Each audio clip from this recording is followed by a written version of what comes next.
Boa tarde a todos, vamos dar início então à nossa web palestra. O tema, o título da nossa web palestra é Organizando os Cuidados de Enfermagem em Puericultura. O meu nome é Lívia, eu sou enfermeira, especialista em saúde da família e comunidade pelo Grupo Hospitalar Conceição e trabalho no Telesaúde como teleconsultora.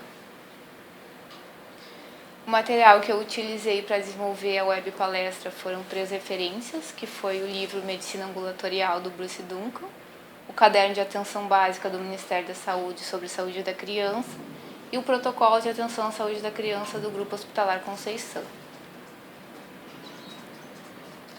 Como podemos ver nesse gráfico, a taxa de mortalidade infantil caiu muito nos últimos anos. Em 1990, nós tínhamos 47,1 casos a cada 1.000 nascidos vivos, como a gente pode ver aqui. Em 2010, esse número caiu para 15,6 casos a cada 1.000 nascidos vivos. Essa diminuição está relacionada com a diminuição da pobreza e também com a ampliação das estratégias de saúde da família. Puericultura, Então, o que significa a palavra puericultura? Puericultura vem do latim puer, pueris, criança, que é a ciência médica que se dedica ao estudo dos cuidados com o ser humano em desenvolvimento, mais especificamente com acompanhamento do desenvolvimento infantil. Consultas conforme a demanda. Nas unidades básicas de saúde e também nas equipes de saúde da família, nós temos 2 tipos de demandas relacionadas à saúde da criança, que é a demanda programada, que é o acompanhamento sistemático da criança, e a demanda espontânea, que são consultas decorrentes de desagravos agudos. Então, a consulta de puericultura, ela vai ser sempre uma consulta programada, e as intercorrências, se a criança apresentar e buscar a unidade de saúde, vão se configurar como consulta por demanda espontânea. Então, o que a legislação fala sobre a consulta de enfermagem? Segundo os Conselhos Federais de Enfermagem, a Resolução 59 de 93 diz que a consulta de enfermagem é uma atividade privativa do enfermeiro e que deve ser realizada de modo deliberado, sistemático, em todos os ambientes públicos ou privados em que ocorre o cuidado profissional de enfermagem. Aí nos conselhos de enfermagem, a Resolução 358, agora de 2009, também fala sobre a consulta de enfermagem, ressalta novamente que é uma atividade privativa do enfermeiro e que deve ser obrigatoriamente desenvolvida, seja em instituições públicas ou privadas. Então, nessa resolução, o Conselho Federal de Enfermagem nos coloca a obrigatoriedade da consulta de enfermagem, da realização da consulta de enfermagem em todas as instituições de saúde onde a gente tem cuidados de enfermagem, onde nós temos enfermeiros. O enfermeiro, como membro integrante das equipes de atenção primária, possui um papel fundamental no acompanhamento do desenvolvimento das crianças mediante as consultas de puericultura.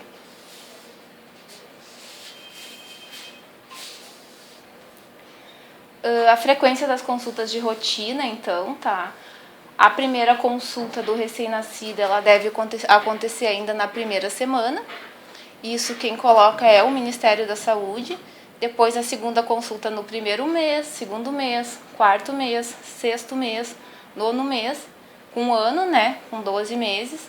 A partir do segundo ano, a criança vai fazer 2 consultas, daí o Ministério recomenda que seja uma no 18º mês e a outra no 24º mês. E a partir do segundo ano, consultas anuais próximas ao mês de aniversário.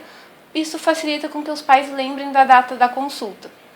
Esse calendário ele é preconizado por uma criança que não tem uma vulnerabilidade maior, que é aquela criança que a gente fez a classificação de risco na primeira consulta e que ela não necessita de consultas mais frequentes. Aquelas crianças que têm um risco maior, uma vulnerabilidade maior, elas vão ter consultas mais frequentes. Essas faixas etárias, elas são selecionadas porque representam momentos de oferta de vacinas, de orientações de promoção e prevenção em saúde. Então, no primeiro ano se totaliza 7 consultas, Porque no primeiro ano a gente tem um número mais intenso de consultas? Porque é no primeiro ano de vida que a criança tem mais riscos de adoecer, tem uma morbidade maior. E a gente sabe também que cerca de 68% das mortes de crianças menores de 1 ano acontece no período neonatal, né, que vai até os 27 dias de vida.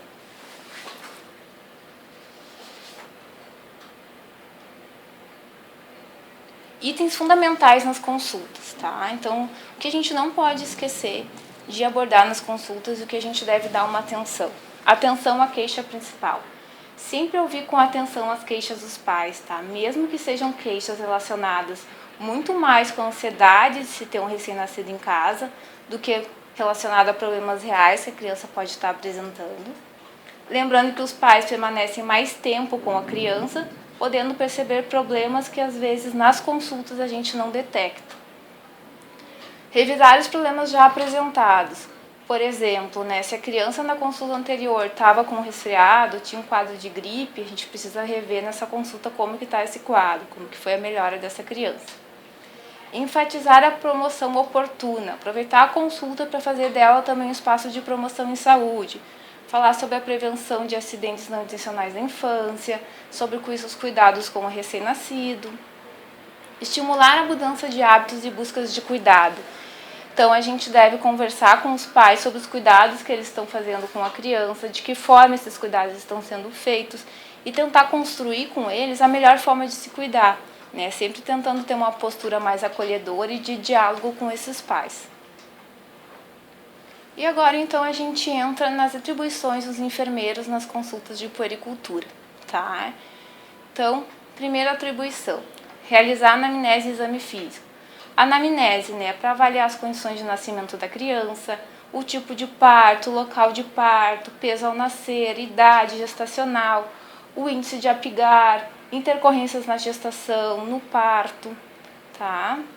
Avaliar a presença de situações de vulnerabilidade, que são aquelas crianças que residem em áreas de risco, que tiveram baixo peso ao nascer, menor que 2,5 kg, prematuras, asfixia grave ou Apgar menor que 7 no 5º minuto, internações, mãe com menos de 18 anos, história familiar de morte de crianças com menos de 5 anos também se caracteriza como um sinal de vulnerabilidade.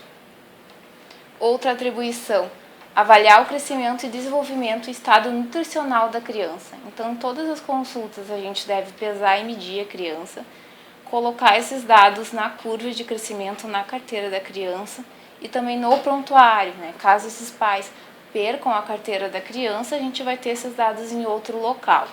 Também verificar, né, medir o perímetro cefálico. Depois, avaliar e orientar quanto à imunização. Então, é importante sempre relembrar as mães, né, e os pais da importância das vacinas, rever o que não foi feito, aproveitar o momento que a criança ainda está na unidade de saúde para que ela faça as vacinas que estão em atraso.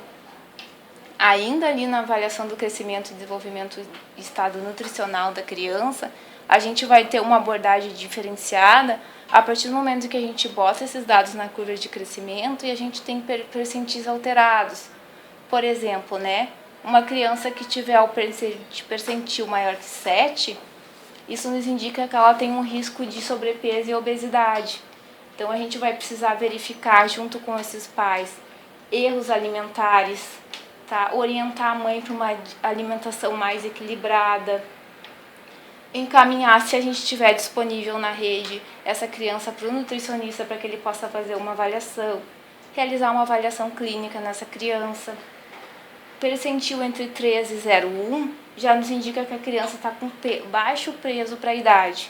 Então, aí ainda requer, né, que a gente converse com esses pais e possa pensar em algumas alternativas, como, por exemplo, crianças menores de 1 ano, investigar possíveis causas, né, dar uma atenção maior para a questão do desmame precoce, orientar a mãe sobre a alimentação.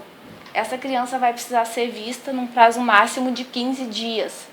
Então, depois daquela consulta, eu preciso ver essa criança num prazo máximo ainda de 15 dias. Se quando ela retornar à unidade, dentro desses 15 dias, ela não tiver um ganho de peso, eu vou precisar também de um apoio matricial, vou precisar de uma discussão de caso com o nutricionista para pensar outras alternativas. Crianças que têm o percentil menor que 1, Isso nos indica que ela está muito baixa, ela está com peso muito baixo para a idade. Então a gente também precisa investigar possíveis causas como erros alimentares, desmame precoce. A gente vai precisar também rever essa criança num prazo máximo de 15 dias. Tá? Se possível, acionar o serviço social e também a nutrição para ver, conseguir fazer um trabalho conjunto, ver o que está acontecendo. Depois, orientar os cuidados com o bebê. Tá? Então, orientações mais gerais que a gente precisa abordar durante as consultas. Lavar as mãos antes de pegar a criança, né? Tem forte evidência, é um cuidado básico, simples de se fazer, tá? Tem estudos que nos dizem que esse cuidado ajuda a evitar a propagação de vírus causadores de doenças respiratórias. Não fumar dentro de casa. Cuidados com o coto, então conversar com os pais que o coto deve cair entre as 2 semanas de vida, podendo ser um pouquinho antes ou um pouquinho depois, que eles devem ficar atentos a esses sintomas. Outra questão também que tem forte evidência, posição supina, né? Então os estudos comprovam que a criança tem que dormir de barriga para cima, né? Posição supina, porque isso diminui o risco de morte súbita em crianças.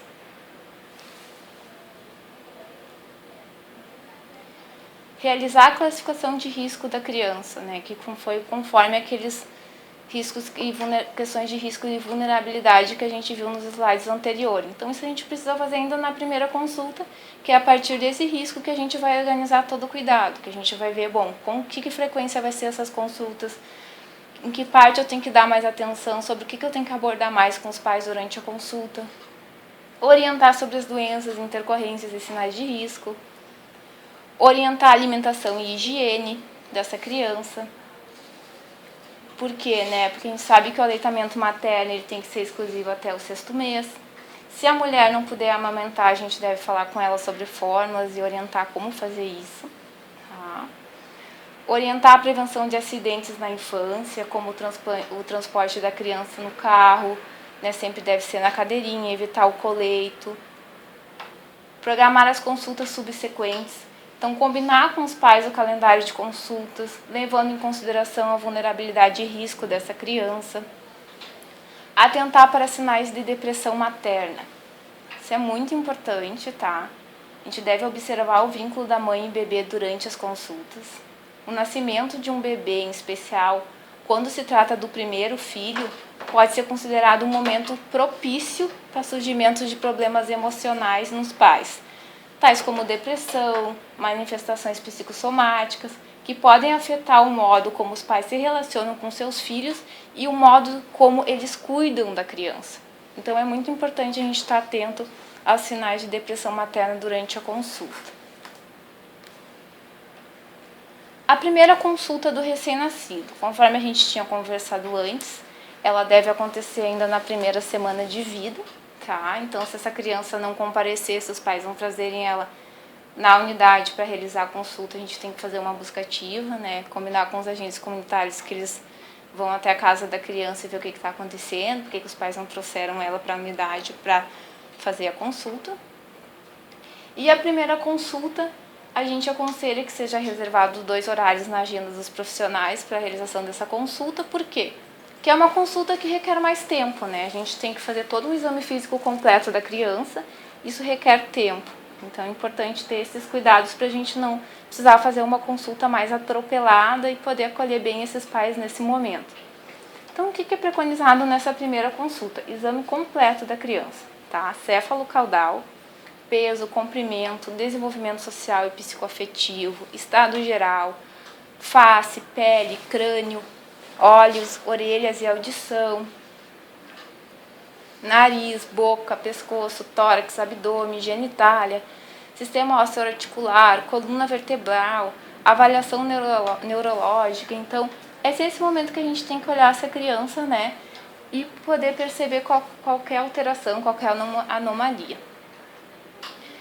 Esse exame completo ele é preconizado para a primeira consulta, porém nas consultas subsequentes não se justifica a realização de todo esse exame. E agora a gente entra na primeira consulta da criança, tá? Que é a consulta que a gente conversou um pouco agora, que a gente tem que ter um tempo maior para acolher a criança, para acolher os pais. Então, é na primeira consulta que a gente vai avaliar situações de risco de proteção à saúde da criança. O que seriam essas situações de risco, tá? Então, os pais têm que ser informados que eles têm que procurar a unidade de saúde quando a criança não consegue mamar e ela também não está sendo alimentada de nenhuma outra forma, ela não está utilizando fórmulas alimentares, tá? Quando a criança tem episódios de vômitos intensos após as mamadas, quando ela tem uma temperatura inferior a 36 graus ou superior a 37 graus e meio, se ela apresenta convulsões, letargia, inconsistência ou flacidez, triagem subcostal grave, cianose, apneia, palidez intensa, icterícia é aquela icterícia que é até a região abaixo do umbigo ou aparece nas primeiras 24 horas. Então, diante desses sinais, os pais precisam procurar a unidade de saúde. Orientar os pais sobre sinais de perigo em crianças menores de 2 anos, que foi isso que a gente viu agora. Observar sinais e sintomas físicos e comportamentais associados a abuso ou negligência. Tá? Então, como que os pais se relacionam com a criança durante a consulta? Tá? Essa criança está sendo bem alimentada, ela está sendo bem cuidada, como é que está esses fatores? Isso é importante a gente estar atento também. Orientar sobre os cuidados com os bebês, e daí entra desde a questão do cuidado com o umbigo, né, até a questão do banho, a alimentação. Então, podemos dar uma atenção especial para isso. Alguns pais já vão vir com uma experiência maior, porque já tiveram outros filhos, outros pais não, né, vai ser primeiro filho e a gente vai precisar abordar essas coisas mais iniciais e que são importantes que a gente aborde. Promover e apoiar o aleitamento materno, então sempre, né, sempre perguntar como é que está a questão do aleitamento materno, se está tendo alguma dificuldade, se o bebê está conseguindo sugar. A gente tem também estudos que comprovam que mães que participam de grupos de mães e bebês, né, se beneficiam muito desse tipo de abordagem. Então, se a mãe tiver disponibilidade, também tiver um perfil de um cuidado mais em grupo, de troca de informações em grupo, que a gente possa apoiar isso como um suporte emocional para essa mãe. Auxiliar na percepção das necessidades do bebê e estimulá-lo a promover os cuidados necessários. Tá? Então, aquela questão de ajudar os pais a identificar o choro da criança, quando que é um choro por fome, quando é por dor, quando é por desconforto, né? E tentar acalmar essa questão da ansiedade dos pais, que com o tempo isso vai ser perceptível e já vai cair um pouco na rotina deles. E aí a gente precisa orientar os pais também, que existem problemas, né, comuns nos primeiros meses de vida, que a gente consegue manejar com algumas orientações, né, e com alguns cuidados mais básicos, que são quais? A constipação intestinal, né? Então a gente tem que conversar, se essa criança tiver em aleitamento materno exclusivo, a gente tem que conversar com a mãe sobre alguma dieta, né, sobre alguns alimentos que ajudam nisso. Cólica no lactente, então manobras para ajudar na questão da cólica, as massagens, né, a questão da compressa morna na barriga. Regurgitação e vômito, é normal que a criança regurgite logo após as mamadas, né, o vômito intenso não é normal, precisa ser avaliado, mas porém o vômito, né, logo após a mamada, em jato curto, isso é normal. Monolíase oral, problemas de pele, né? Então evitar colocar talco, sabonete muito cheiroso, isso pode irritar a pele da criança, pode levar a assaduras, né? Então a frequência da troca de fraldas. Problemas no umbigo, então a gente precisa ter um cuidado com o umbigo, né? A gente precisa cuidar, limpar. Fimose, displasia do desenvolvimento de quadril, que a gente detecta através dos exames de Barlow e Ortolani, que depois a gente vai conversar um pouco sobre ele também. Então, né, até agora vocês puderam perceber, né, que existem muitas recomendações que devem ser trabalhadas durante as consultas de puericultura. Tá?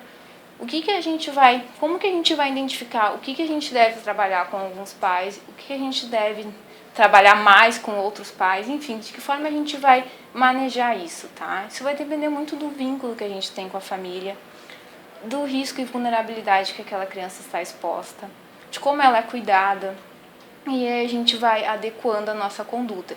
Existem coisas que são preconizadas, que a gente tem que abordar nas consultas, e existem também recomendações que têm um grau de evidência alto, ou seja, se a gente não abordar Se a gente não trabalhar isso, tem muitos riscos com a criança, tá? Pois isso pode acarretar muitos riscos à criança.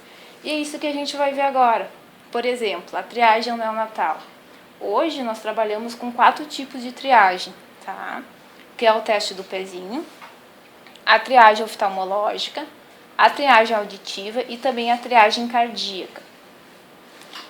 O teste do pezinho, né, ele é mais antigo, então a gente sabe que ele deve ser realizado entre o 3º e o 5º dia de vida.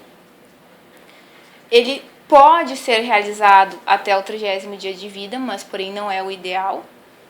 Ele faz o rastreamento para o hipotireoidismo congênito, a fenilcetonúria, anemia falciforme e hemoglobinopatias. Em 2012, o Ministério da Saúde lançou a portaria 2829, que incluiu também o rastreamento para deficiência de biotinidase e hiperplasia adrenal congênita no teste do pezinho.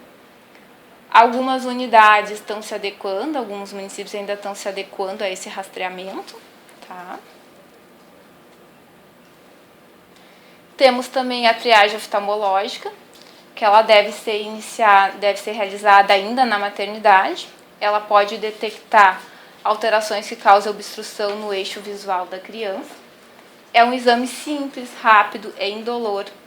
Ele consiste na identificação de um reflexo vermelho que aparece quando a gente coloca um feixe de luz que ilumina o olho do bebê.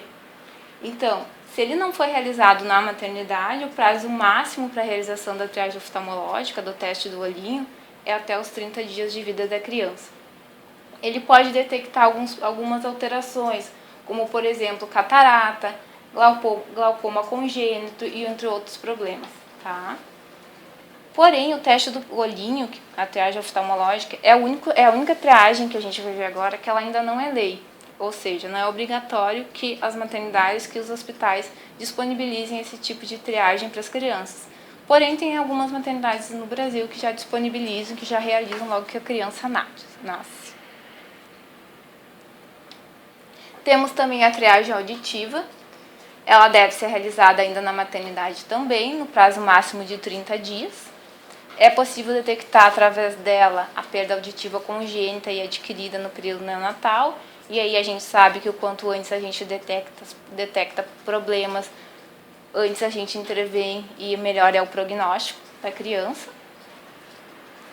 Temos também a triagem cardíaca, tá, que é a mais recente. Ela deve ser realizada também ainda na maternidade. Detecta cardiopatias congênitas críticas em recém-nascidos. Como que é feito? A gente utiliza um oxímetro de pulso, tá, para ver a saturação periférica de oxigênio da criança. Uma saturação, né, algumas literaturas trazem abaixo de 96, pode estar relacionada a cardiopatias. Então, essa é uma das formas da gente fazer essa triagem. Outra questão que tem um forte índice de evidência é a amamentação. Então, precisamos sim falar de amamentação desde o pré-natal, é importante, tá? É aconselhado que os profissionais que realizaram o pré-natal também façam a puericultura, também possam acompanhar a criança durante todo o seu desenvolvimento. Poder acolher essa mulher, né, e saber quais são os riscos, né, o que ela tem medo, o que está acontecendo, se ela está conseguindo amamentar.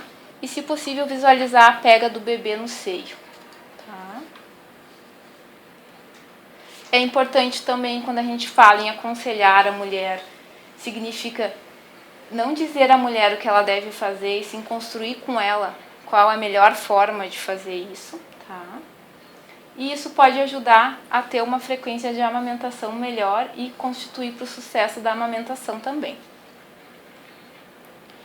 E aí, quando a gente fala em amamentação, a gente tem as principais dificuldades do aleitamento materno, que são as principais intercorrências que as mulheres apresentam durante a amamentação. Por exemplo, bebê que não suga ou tem sucção ineficaz é um dos principais problemas. Nesse caso, a mulher deve ser orientada a esvaziar a mama regularmente, no mínimo 5 vezes por dia, por meio da ordenha manual ou por bomba de extração de leite. Isso vai garantir o quê? A continuidade da síntese do leite, além de permitir que o bebê seja alimentado com leite materno ordenhado. Então, a gente vai tirar esse leite, a mulher vai tirar o leite e vai fornecer para a criança através de um copinho ou de uma colher, tá? Até que o bebê possa sugar a mama e retirar o leite sozinho. Segundo item, então, demora na apojadura, que é a descida do leite, né, que pode estar relacionado a cesariana, alto nível de estresse, parto prematuro, diabetes mellitus e obesidade materna. Então, nesse caso, orientar a estimulação da mama também, com sucção frequente do bebê ou ordenha manual ou através da bomba de extração de leite. Mamilos planos ou invertidos. Eles podem sim dificultar a amamentação, tá? A gente deve orientar a sucção do mamilo pelo bebê para ajudar a protrair o mamilo, né? Orientar os pais, orientar a mãe, que conforme a criança for crescendo, a sua boca vai ficar maior, isso vai facilitar a pega ao seio, tá? Ensinar algumas manobras, né? Como, por exemplo, as massagens no mamilo, compressas frias, sucção com a bomba manual. Em alguns casos, quando não tem resultado nenhuma dessas manobras, a gente pode indicar o uso do bico de silicone, tá? Para ajudar essa mãe a amamentar. Próximo item, então, mamilos doloridos ou trauma mamilar, tá? Bom, nos primeiros dias após o parto, a mulher pode sentir uma dor discreta no mamilo, e isso é fisiológico, isso é normal que aconteça, tá? O que não é normal? Não é normal aquela dor intensa que persiste durante toda uma mamada, tá? Então, se a gente intervir antes que os mamilos estejam machucados, a gente consegue, através da ordenha manual, estimular que a gente faça a ordenha do leite e não dolorir tanto esse mamilo, não ficar tão machucado. Se os mamilos tiverem escoriações ou fissuras, a gente deve orientar que ela enxague o mamilo sempre após as mamadas com água limpa para evitar infecções. Também pode ser utilizado o ácido graxo, né, o AGE, ácido graxo essencial, que ajuda na cicatrização da pele. E diante da suspeita de infecção, se o mamilo estiver quente, vermelho, né, a gente tem que fazer uma avaliação e a mulher deve realizar uma consulta médica para, de repente, iniciar um tratamento com antibióticos. Tá? Engurgitamento mamário. Também logo no início, né, nos primeiros dias, logo no início das mamadas, é normal a gente ter um engurgitamento discreto do mamilo, tá? O que não é normal? Não é normal aquele engurgitamento excessivo, que geralmente ocorre com mais frequência em primíparas, tá? As mamas se encontram, ficam doloridas, edemaciadas, a pele fica brilhante, com eritema difuso. Então, nesse caso, a gente deve orientar a ordenha manual, mamadas frequentes, a massagem também ajuda, né? A crioterapia, que é a aplicação de gelo, com intervalos regulares após as mamadas, a gente pode fazer essa técnica. Lembrando que ela não pode ultrapassar 15 minutos, tá? Compressas mornas ou banho quente também auxilia na liberação do leite antes das mamadas ou até mesmo a ordenha.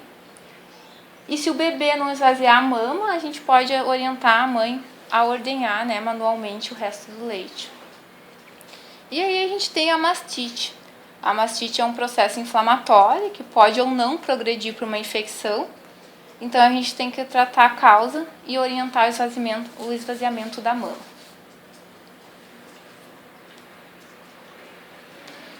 Outro item que a gente não pode deixar de orientar durante as consultas de puericultura é sobre as vacinas, como a gente já tinha falado antes, tá? Realizar a busca ativa, não perder a oportunidade de vacinar a criança, verificar e orientar a realização de vacinas. Então, né, sabemos que a enfermagem tem muitas atribuições diante das consultas de puericultura. A primeira consulta é a consulta mais demorada, que a gente precisa abordar mais coisas, e conforme for passando, essa criança for ficando maior, menor o risco, né? E aí a gente chama que nós temos as consultas subsequentes, tá? Não é preciso realizar o exame físico completo na criança nas consultas subsequentes. Precisamos verificar o peso, o comprimento, o perímetro cefálico, tá? O rastreamento para displasia de quadril, que é através dos testes de Barlow e Ortolani. O Ministério da Saúde recomenda que a pressão arterial deve ser medida a partir dos 3 anos nas consultas de rotina e sugere-se que a gente faça uma medida aos 3 anos e outra aos 6 anos, né? E anote esses dados no prontuário para poder depois comparar com aferições futuras. Pessoal, então agora a gente teve, né, um resumo de primeira consulta e consultas subsequentes. E aí depois a gente vai organizando o nosso cuidado conforme as particularidades de cada família, de cada criança. O que eu tinha preparado de material para vocês seria isso. Agora eu estou à disposição se vocês quiserem, né, fazer perguntas, se tiverem alguma sugestão, quiserem discutir mais algum ponto, fiquem à vontade.